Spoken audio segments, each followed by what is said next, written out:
ফয়েদ ভাই যখন কথা বলেন আমার মনে হয় যে বাংলাটা দেশটা উনি একমাত্র স্বপ্নের বাংলাদেশ বানিয়ে দিতে পারবেন। আমরা বোধ করছি যে ৭১-এর একটা বাংলাদেশপন্থী ন্যারেটিভ তৈরি হওয়া দরকার। ৭১-এর একটা অখণ্ড পাকিস্তানের ন্যারেটিভ আছে, ৭১-এর একটা দিল্লির ন্যারেটিভ আছে। এই দুইটা ন্যারেটিভের বাইরে একটা সিম্পল বাংলাদেশপন্থী ন্যারেটিভ দরকার।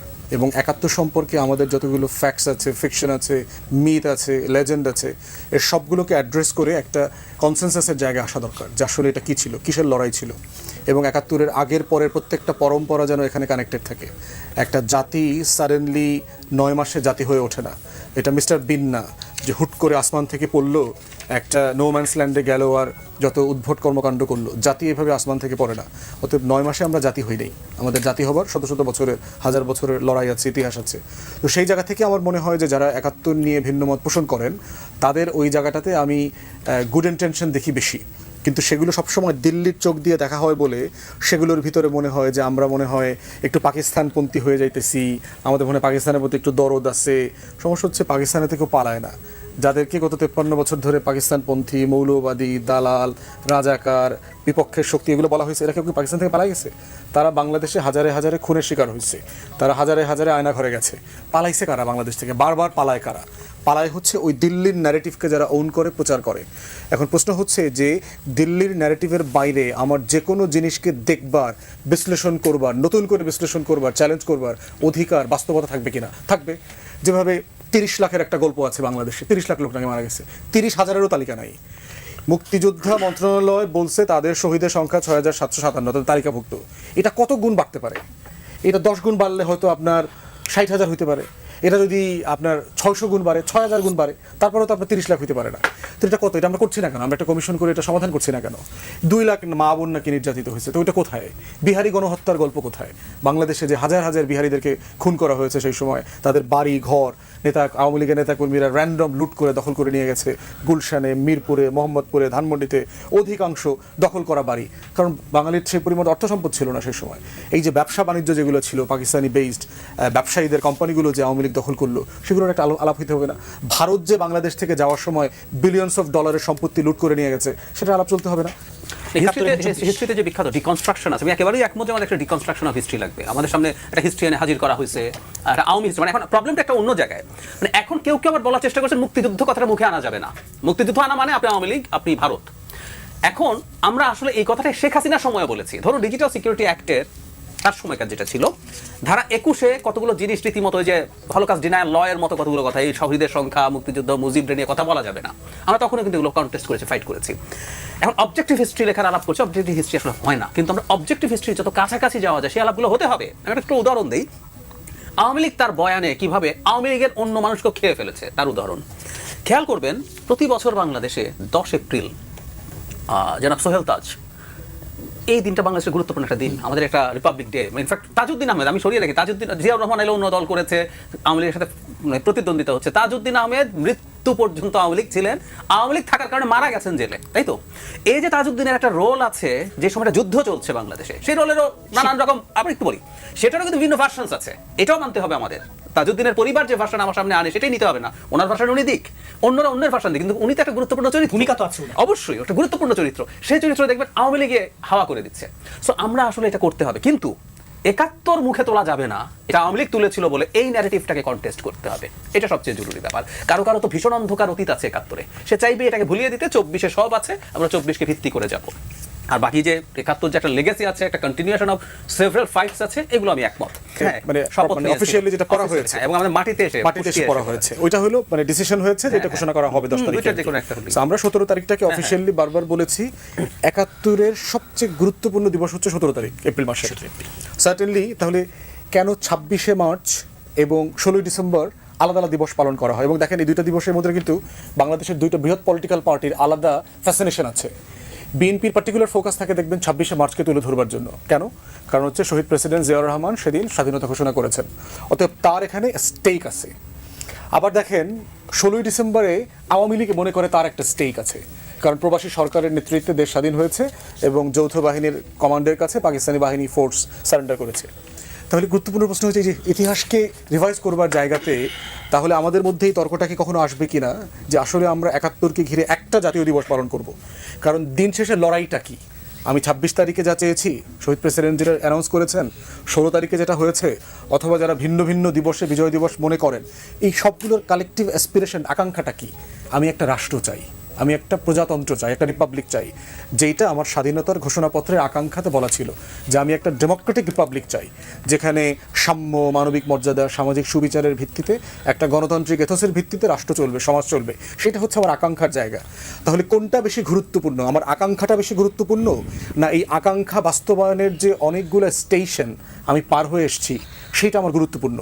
আমার গন্তব্যটা বেশি গুরুত্বপূর্ণ, না যেই বাড়ির উপর দিয়ে আমার বাস, আমার লঞ্চ, আমার ট্রেন আসছে সেটা বেশি গুরুত্বপূর্ণ?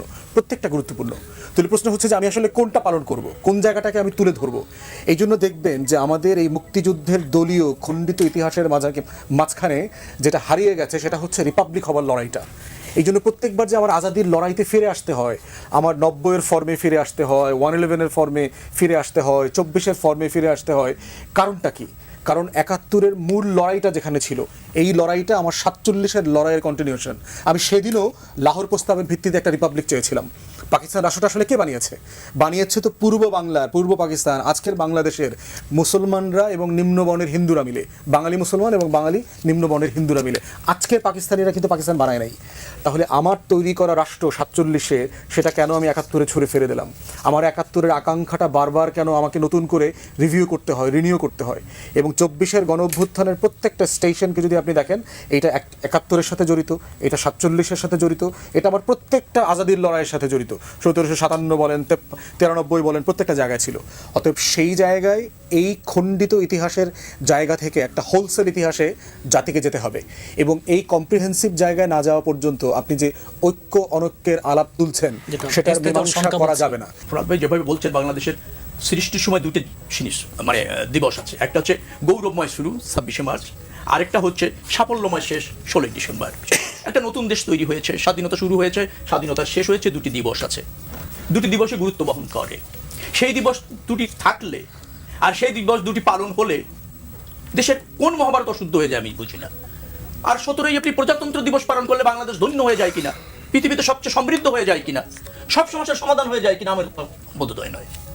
একটা নেশন কি কি বিষয়ে একমত থাকবে আর কোন কোন জায়গাতে তার হালাল দ্বিমত থাকবে? একমতের জায়গা থাকতে হবে হচ্ছে আমার স্বাধীনতার প্রশ্নে, আমার সার্বভৌমত্বের প্রশ্নে, আমার আত্মমর্যাদার প্রশ্নে, আমার জাতীয় স্বার্থের প্রশ্নে, আমার বিদেশ নীতি, আমার প্রতিরক্ষা নীতি। মোটা দাগে এই 5-6টা বিষয়ে জাতির across the platform from right to left যেই মাযহাবের রাজনীতি করুক না কেন, তাকে এই বিষয়ে কোনো দ্বিমত করা যাবে না। যখনই সরকার পরিবর্তন হোক, ফরেন পলিসি, ডিফেন্স পলিসিতে কোনো সরকার, কোনো দল হাত দেবে না। অতএব সেই জায়গাটা হচ্ছে একমতের ফ্রেম। দ্বিমতের ফ্রেম কোথায়? এর বাইরে সবাই সব কিছুর সাথে দ্বিমত করতে পারবে। ওইটাই হলো ডেমোক্রেসি, যে আপনি ওটা কীভাবে ডেলিভার করবেন, আপনি ওই জায়গাটাতে কোনটা বেটার, কোনটা ভালো না। যেমন ধরেন বিএনপির পক্ষ থেকে বলা হয়েছে তারা তাদের নেক্সট টেনিওরে একটা $1 ট্রিলিয়ন ইকোনমি করবে। আমাদের এটা এখন 400 বিলিয়ন, $450 বিলিয়ন আছে, এটা করবে। তারা বলেছে তারা 1 থেকে 2 বছরের ভিতরে 15 মিলিয়ন জব তৈরি করবে, তাই না? 15 মিলিয়ন বলছে তো 15 মিলিয়ন জব মানে 1.5 কোটির মতো জব আর কি ধরেন। এখন আমরা কিন্তু এটাকে প্রশ্ন করছি যে এটার ফিজিবিলিটি কতটুকু। ধরেন বিডার চেয়ারম্যান বলছে যে আগামী 1-2 বছরের ভিতরে 15 থেকে 20,000 জব তৈরি হবে। তাহলে যে ইনভেস্টমেন্ট নিয়ে ডিল করছে, বিদেশি এফডিআই কোম্পানিগুলোকে ডিল করছে, সে বলছে 15 থেকে 20,000 জব তৈরি করা যাবে। গ্লোবালি ম্যাচিওর ডেমোক্রেসিতে দেখেন একটা কোয়ার্টারে 3-4 মাসে আমেরিকা 2.5 লাখ 2 লাখ জব তৈরি করতে পারে। তাহলে আমরা আসলে জব তৈরি করার স্পেস কোথায়?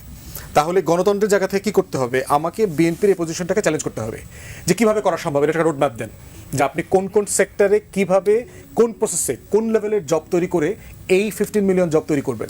আপনার 5 ইয়ার্স টেনিওরে $400 বিলিয়ন ইকোনমি, যেটা আমার 53-54 বছরের অর্জন, এবং এটার ফাউন্ডেশন শহীদ প্রেসিডেন্ট জিয়াউর রহমান তৈরি করে দিয়েছে, এটাকে আপনি 5 বছরে কীভাবে 1 ট্রিলিয়নে নেবেন?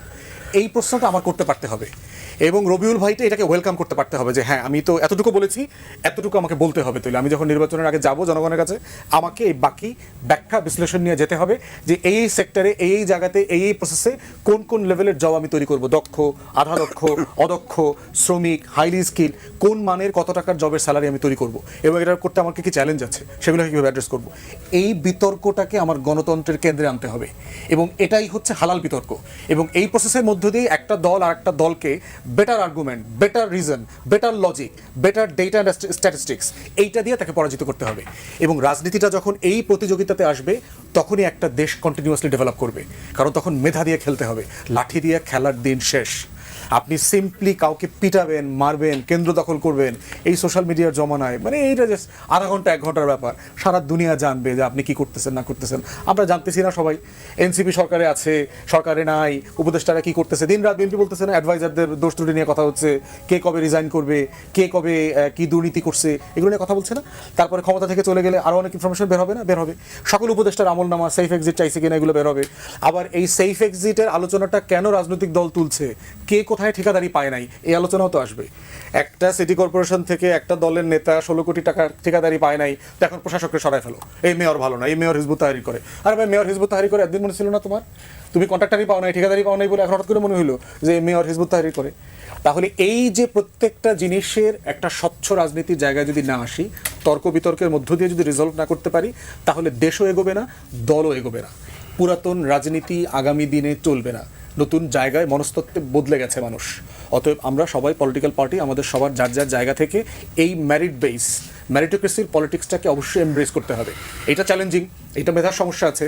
যে লাঠিয়ালের রাজনীতি করে আসছে 30 বছর, সাডেনলি তাকে মেধার রাজনীতিতে ফালাই দিলে সে সাম্পলি আনকমফোর্টেবল ফিল করবে। এই কমফোর্ট জোনও আমাদেরকে তৈরি করতে হবে তর্কের মধ্য দিয়ে, আলাপের মধ্য দিয়ে। জি, শেখ রবিউল আলম, এই যে পুরনো রাজনীতি আর এই দেশে চলবে না, এই জায়গাতে আপনি একটু মানে বিএনপি যেহেতু পুরনো রাজনৈতিক দলে, যে পুরনো রাজনীতি যদি না চলে, বিএনপি সামনের দিনে কোন রাজনীতি চিন্তা করছেন? আপনি বলছেন বিএনপি পুরোনো দিনের রাজনীতি না, বিএনপি বিদ্যমান পরিস্থিতি, সম্ভাব্য পরিস্থিতি, পরিবর্তিত পরিস্থিতি রাজনীতি করছে। এই সংস্কারের কথা বললেন, 31 দফা কারা অনুধাবন করলো, কারা অঙ্গীকার করলো, কারা 31 দফা কোন প্রক্রিয়া বাস্তবায়ন করবে, তার রূপরেখা তো করেছেই এবং তার বিস্তৃত ভাবে জনগণের কাছে বিএনপি উপস্থাপন করছে। তাহলে আগামী দিনের যে রাজনীতি সেটা তো বিএনপি ধারণ করছে। এই যে সংস্কারের যে প্রয়োজন ছিল সবার আগে উপলব্ধি করছি এবং সংস্কারের সহযোগিতা করে একমত হয়েছে। একসময় বলা হয়েছে বিএনপি সংস্কার চায় না, আলোচনা করে যখন বিএনপি সংস্কারের ব্যাপারে একমত হলো, এখন দেখি যারা সংস্কারের প্রবক্তা দাবি করতেন তারাই চান না, তাদের সই করতে অনীহা বা তাদের ধরেন এই জায়গায় দ্বিমত।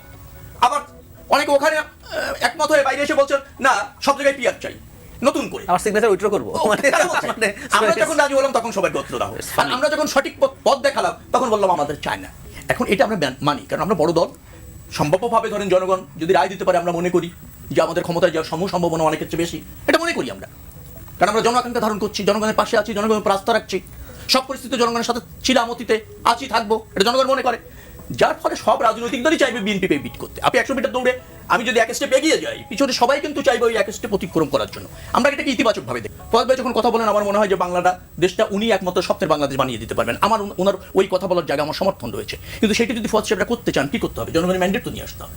আপনি এখানে বসলে বললে তো হবে না, এবং আপনি যা করতে চান তার জনগণের সমর্থন পেতে হবে। সেটি ছাড়া তো আপনি এটা করতে পারছেন না। করতে পারবেন?